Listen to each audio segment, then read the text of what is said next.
درد بے قرارم از درد بے قرارم فریاد رس الہی جز تو کسے ندارم فریاد رس الہی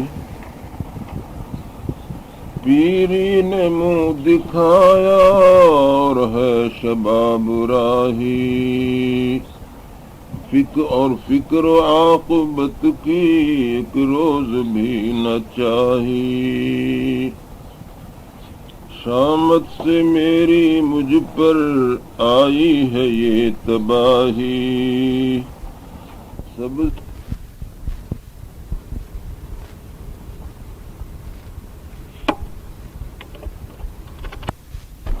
جلسے میں ہائے تیرے بیٹھا کبھی نہ تنہا اب رو رہا ہوں یا رب میں نے کیا یہ کیا کیا صحبت میں دلبروں کی برباد کی جوانی منہ سفید لائے اب موت کی نشانی مجھ سے برا نہ ہوگا دنیا میں کوئی بندہ جز فعل و بد بنایا کوئی نہ کام اچھا گٹھڑی گناہ کی لے کر آیا ہوں میں خدایا مترو سیاہ کی جو خلقت کے آگے مولا مجرم ہے یا کہ خاطی اچھا ہے یا برا ہے تعزیر کے ہے لائق یا قابل سزا ہے جو چاہے سو کیجے حاضر یہ ناروا ہے بندہ ہوں گر سزا دے بخشے تو خدا ہے عمر رواں کا تختہ منجھدار میں پڑا ہے عمر رواں کا تختہ منجھدار میں پڑا ہے تو ہی خدا ہے یا رب اور تو ہی نا خدا ہے احقر ظہور بے شک مستوجب سزا ہے رحمت کے آسرے پر رو رو یہ کہہ رہا ہے از درد بے قرارم فریاد رس الہی جز تو کسے ندارم فریاد رس الہی حضرت عمر کا ایمان کلام پاک کو پڑھتے ہی آنسو ہو گئے جاری خدائے واحد و قدوس کی ہے بھی تاری وہ دل وہ سخت دل جو آہن فولاد کا دل تھا مسلمانوں کے حق میں جو کسی جلاد کا دل تھا شعاعِ نور نے اس دل کو یکسر موم کر ڈالا ہوئی تسکین بہ نکلا قدیمی کفر کا چھالا اڑی کافور کی صورت سیاہی رنگ باطل کی یکایک آج روشن ہو گئی گہرائیاں دل کی اسی عالم میں اٹھے جانب کو ہے صفا دوڑے نکل کر نر گئے شیطان سے جیسے پارسا دوڑے عمر آستانہ نبوت پر رسول اللہ تھے اس دم مقیم خانہ ارقم، حضوری میں جناب حمزہ و ابو بکر تھے ہمدم، نحیف و ناتوا کچھ اور اہل اللہ بیٹھے تھے، خدا سے لو لگائے دو جہاں کے شاہ بیٹھے تھے، عمر آئے مسلح آ کے دروازے پہ دی دستک، اسی انداز میں تھے ہاتھ میں تلوار تھی اب تک،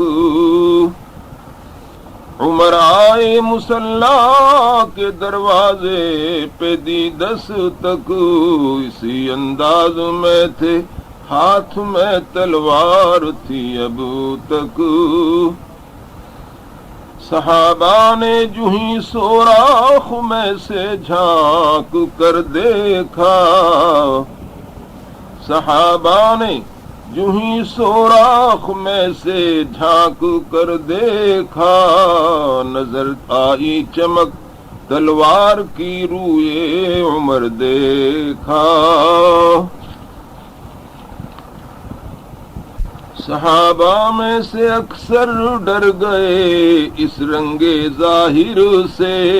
عمر کا دبدبہ کچھ کم نہ تھا ایک فوج قاہر سے، رسول اللہ سے آ کر عرض کی ایک طرفہ ساما ہے، رسول اللہ سے آ کر عرض کی ایک طرفہ ساما ہے، عمر در پر کھڑے ہیں ہاتھ میں شمشیر برنا ہے، کہا حمزہ نے جاؤ جس طرح آتا ہے آنے دو، اسے اندر بلاؤ جس طرح آتا ہے آنے دو، ادب ملحوظ رکھے گا تو خاطر سے بٹھائیں گے، ادب ملحوظ رکھے گا تو خاطر سے بٹھائیں گے، نمونہ اس کو ہم خلق محمد کا دکھائیں گے، اگر نیت نہیں اچھی تو اس کو قتل کر دوں گا، اسی کی تیغ سے سر کاٹ کر چھاتی پہ دھر دوں گا، رسول اللہ سن کر مسکرائے اور فرمایا بلا لو دیکھ لیں کس دھن میں ہے ابن خطاب آیا، عمر داخل ہوئے اندر تو اٹھے حضرت والا، ہوئی زور سر شاخ طوبا پر قدے بالا، کہا چادر کا دامن کھینچ کر کیوں اے عمر کیا ہے، چلا تھا آج کس نیت سے آیا ہے، عمر کے جسم پر ایک کپ کپی سی ہو گئی تاری، وہیں سر جھک گیا آنکھوں سے آنسو ہو گئے جاری، ادب سے عرض کی حاضر ہوا ہوں سر جھکانے کو، خدا پر اور رسول پاک پر ایمان لانے کو، یہ کہنا تھا کہ ہر جانب صدائے مرحبا گونجی، یہ کہنا تھا کہ ہر جانب صدائے مرحبا گونجی، فضا میں نعرہ اللہ اکبر کی صدا گونجی، حضرت عمر کی شان ایمان، عمر رخصت ہوئے ایمان لا کر شہر کی جانب، چلے بے خوف ہو کر بانیان قہر کی جانب، وہاں وہ لوگ بیٹھے تھے عمر کے منتظر سارے، کسی کے قتل ہونے کی خبر کے منتظر سارے۔ عمر آ کر پکارے قریش فہر کے بیٹو، سنو اے عقل کے اندھو، سنو تقدیر کے ہیٹو۔ یہ بت جھوٹے ہیں سب اور پوجنا بے سود ہے ان کا، خدا واحد ہے جو خالق ہے اور معبود ہے سب کا۔ کوئی جھٹلائے مجھ کو یا کرے میرا یقین، کوئی محمد ہے رسول اللہ اس میں شک نہیں کوئی، صلی اللہ۔ نہ ہوگا کچھ بھی حاصل مکر سے، حجت سے، حیلے سے، نہ ہوگا کچھ بھی حاصل مکر سے، حجت سے، حیلے سے۔ فلاح دین و دنیا ہے محمد کے وسیلے سے، حقیقت کا تمہارے سامنے اظہار کرتا ہوں، میں توحید و رسالت کا بدل اقرار کرتا ہوں۔ کتاب اللہ پر، قرآن پر ایمان لایا ہوں، خدائے واحد و رحمان پر ایمان لایا ہوں۔ یہ سن کر زلزلہ سا گیا ایوان باطل میں، بہت صدمہ ہوا دل کی امیدیں رہ گئیں دل میں۔ اٹھے سب تیش کھا کر پھل پڑے، اٹھے سب تیش کھا کر پل پڑے اس مرد غازی پر، کیا ریچھوں نے حملہ مل کے اس شیر حجازی پر۔ مگر وہ مرد میدان وفا غالب رہا سب پر، خدا غالب ہوا نام خدا غالب رہا سب پر۔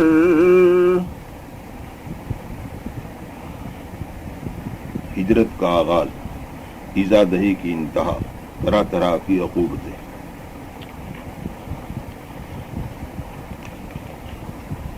عمر کی حق پسندی سے بڑھی اسلام کی شوکت، علی الاعلان اب ہونے لگی تبلیغ کی خدمت۔ قریش اب ہو چکے تھے در حقیقت خون کے پیاسے، یہ باطل محو کرنا چاہتا تھا حق کو دنیا سے۔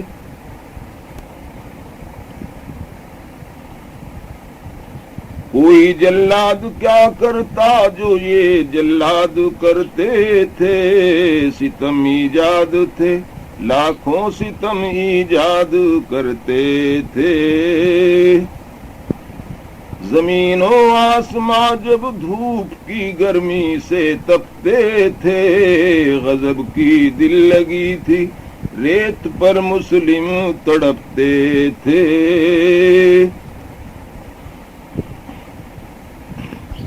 نشان سجدہ توحید تھا جن کی جبینوں پر،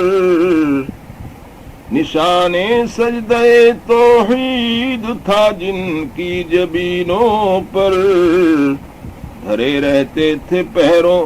سخت پتھر ان کے سینوں پر۔ جو ابراہیم کے پوتوں کو پھول اور باغ دیتے تھے، سلاطیں سرخ کر کے لوگ ان کو داغ دیتے تھے۔ مثال نوح جو انسان کے بیڑے کو تراتے تھے، انہیں یہ لوگ پہروں آب میں ہوتے کھلاتے تھے۔ غلاموں تک نہ تھا محدود یہ لطف و کرم ان کا، کہ تھا ہر بندے توحید پر ظلم و ستم ان کا۔ ابو بکر و عمر عثمان علی تک کو ستاتے تھے، زبیر و سعد و مصعب پر ہزاروں ظلم اٹھاتے تھے۔ ابو ذر عبد الرحمن اور جعفر بن ابی طالب، یہ سب کے سب بہادر جو کہ تھے یک جان دو قالب۔ قیامت خیز ایذائیں غضب کے رنج سہتے تھے، تشدد منع تھا اس واسطے خاموش رہتے تھے۔ وطن کی سرزمی پھرنے لگی جب آسماں بن کر، ہوا دم گھونٹنے کے واسطے پھیلی دھواں بن کر۔ حقوق زندگی بھی چھن گئے جب اہل وحدت سے،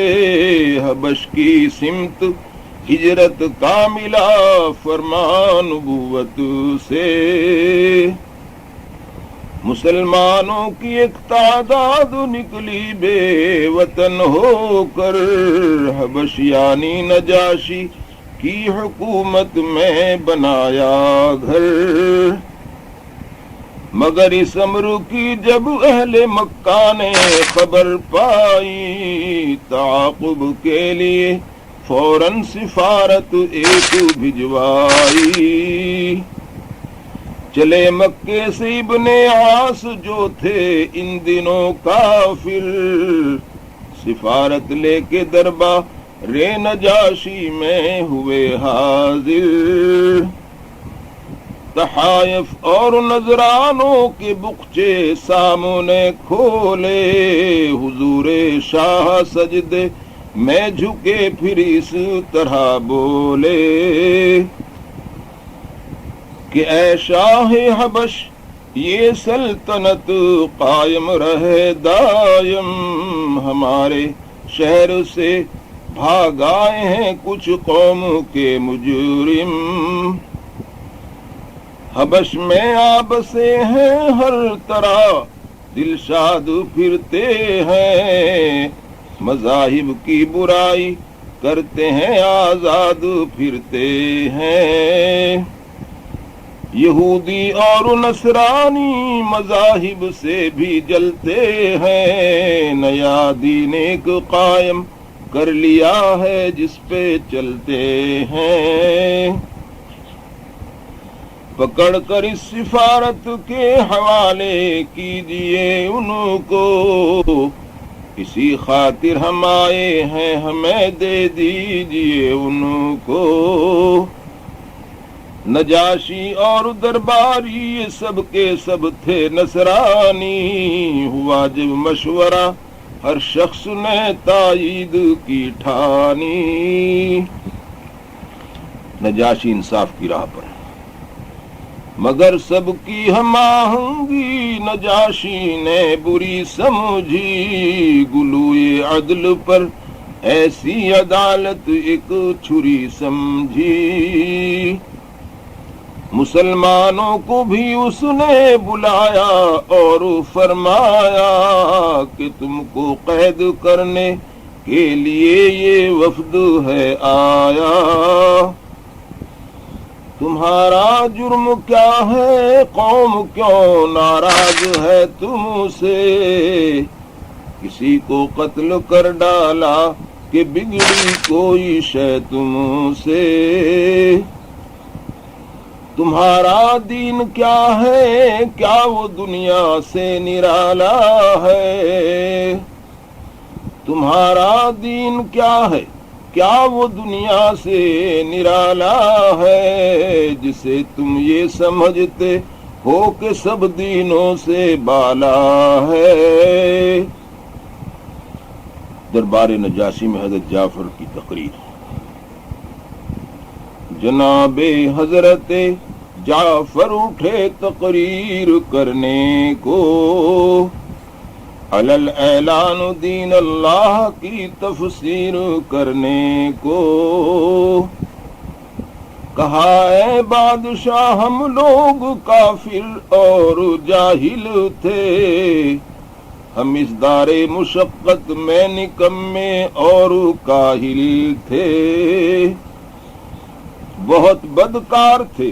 بت پوجتے مردار کھاتے تھے، شریفوں کو غریبوں کو ضعیفوں کو ستاتے تھے، یتیموں پر غلاموں لونڈیوں پر ظلم اٹھاتے تھے، پڑوسی زیر دستوں کو زبردستی دکھاتے تھے۔ یہ حالت تھی برادر کا، برادر جان لیوا تھا، یہ حالت تھی برادر کا، برادر جان لیوا تھا، گناہوں کا سمندر ناؤ کا شیطان کھیوا تھا، دقیقہ کون سا باقی رہا تھا ڈوب جانے میں، سہارا کوئی بھی حاصل نہ تھا ہم کو زمانے میں، تکلف برطرف جاتے تھے ہم سیدھے جہنم میں، اسی اثنا میں ایک سچا نبی پیدا ہوا ہم میں، نبی شہرا ہے ساری قوم میں جس کی امانت کا کوئی منکر نہیں، جس کی صداقت کا دیانت کا، نبی تشریف لایا دعوت اسلام دی ہم کو، نکالا موت کے پنجے سے بخشی زندگی ہم کو، ہمیں تلقین کی ان پتھروں کا پوجنا چھوڑو، ہمیں تلقین کی ان پتھروں کا پوجنا چھوڑو، زنا سے جھوٹ سے چوری سے سرشوری سے منہ موڑو، ہمیں تلقین کی ایک دوسرے کے حق کو پہچانو، سبھی انسان ہو انسانیت دکھلاؤ نادانو،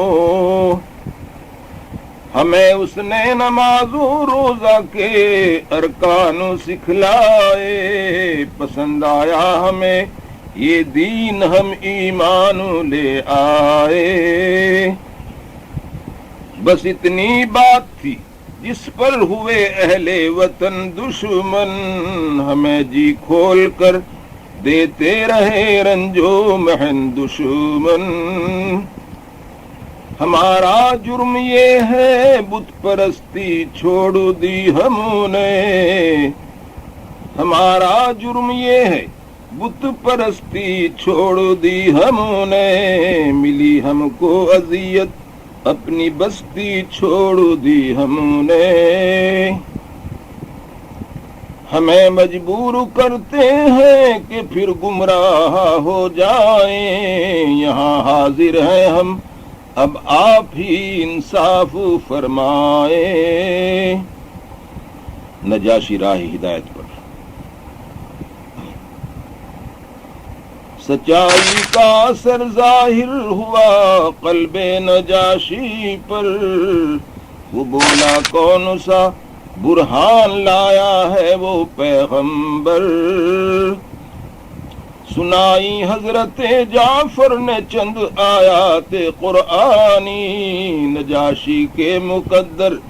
دل نے پائی جن سے تابانی، سنائی حضرت جعفر نے چند آیات قرآنی، نجاشی کے مقدر دل نے پائی جن سے تابانی، ہوا دل پر اثر آنکھوں سے آنسو ہو گئے جاری، کہا اللہ کی سچی کتابیں ایک ہیں ساری، قسم اللہ کی اعجاز ہے انجیل و قرآن میں، اسی کے نطق کی آواز ہے انجیل و قرآن میں۔ نجاشی کا فیصلہ کیا اب یوں مخاطب اہل مکہ کے سفیروں کو کہ جاؤ کہہ دو اپنے بھیجنے والے شریروں کو کہ جو مظلوم میرے دامن دولت میں آئے گا، وہ خود جائے تو جائے کوئی لے جانے نہ پائے گا۔ مسلمانوں سے بولا تم حبش کو اپنا گھر سمجھو، مجھے اپنا معینو ہم خیال و ہم نظر سمجھو۔ یہ دنیا ایک مسافر خانہ ہے، ہم سب مسافر ہیں، یہ دنیا ایک مسافر خانہ ہے، ہم سب مسافر ہیں، خدا منزل ہے سب کی، حیف ہے ان پر جو کافر ہیں۔ اللہ صلی اللہ علیہ وسلم کے خلاف اہل مکہ کا معاہدہ۔ شرارت اہل مکہ کی کسی صورت نہ کام آئی، شرارت اہل مکہ کی کسی صورت نے کام آئی، سفارت کی حبش سے یوں ہی بے نیلے مرام آئی، شریروں کو بڑی شرمندگی تھی اپنی ہیٹی کی، اکٹھے ہو کے پھر اہل ستم نے ایک کمیٹی کی، بنی ہاشم کے گھر سے ابو لہب بھی اس میں شامل تھا کہ ہر ایذا دہی کے وقت اس کا ہاتھ شامل تھا، صلاح و مشورت کے بعد اب یہ بات طے پائی کہ ایک تحریر لکھوا کر در کعبہ پہ لٹکائی، لکھا یہ تھا تعلق قطع ہے اب آل ہاشم سے، نہ رکھیں آج کے دن سے وہ کوئی واسطہ ہم سے، بیا شادی رفاقت ناتا رشتہ دوستی الفت، مروت لین دین اور ملنا جلنا سب کا سب رخصت، تواضع گفتگو بیع و شرع سب ترک کرتے ہیں، کوئی آ کر نے پوچھے گا کہ وہ جیتے ہیں کہ مرتے ہیں، ہمارے ان کے باہم کام دھندے بند ہیں سارے، قریش اس باہمی تحریر کے پابند ہیں سارے، ابو طالب لیے بیٹھے رہیں اپنے بھتیجے کو، مریں گے بھوکے پیاسے خود سمجھ لیں گے نتیجے کو، محمد جو ہمیں ہر بات میں گمراہ کہتا ہے، خدا کو ایک اور خود کو رسول اللہ کہتا ہے، ابو طالب اگر اس کو ہمارے ہاتھ میں دے دیں، جو اس کے ساتھ والے ہیں سب اس کے ساتھ میں دے دیں، ہم ان کو قتل کر ڈالیں تو پھر یہ عہد ٹوٹے گا، لہو ان کا دوبارہ نخل الفت بن کے پھوٹے گا، غرض یہ عہد لکھوا کر در کعبہ پہ لٹکایا، ابو طالب کے پاس ایک ہاشمی فوراً خبر لایا، ابو طالب کی ثابت قدمی. ابو طالب نے فرمایا جب الٹا زمانہ ہے یہ اچھی دوستی ہے واہ کیا اچھا بہانہ ہے. وہ صبح نور جس کے چہرے انور کی برکت سے کیا کرتے ہیں بارہ کی تمنا برے رحمت سے. وہ دامن جو یتیموں کو پناہیں دینے والا ہے جو اندھوں کو بصیرت کی نگاہیں دینے والا ہے. وہ جس نے اجڑی بچھڑی آدمیت کو سنوارا ہے جو بے یاروں کا یارا بے سہاروں کا سہارا ہے. محمد ابر رحمت بن کے بے جانوں کو جاں بخشے چمن کو رنگ بخشے اور بلبل کو زباں بخشے. محمد نوع انسان کو غلامی سے رہائی دے محمد پنجے مرگے دوامی سے رہائی دے. یہ انسان دام مرگ اس کے غلاموں پر بچھاتے ہیں حرم کے طائروں کو شان سیادی دکھاتے ہیں. وہ جس کا نام لینے سے پلٹ جاتی ہیں تقدیریں اسی کو قتل کر دینے کی اب ہوتی ہیں.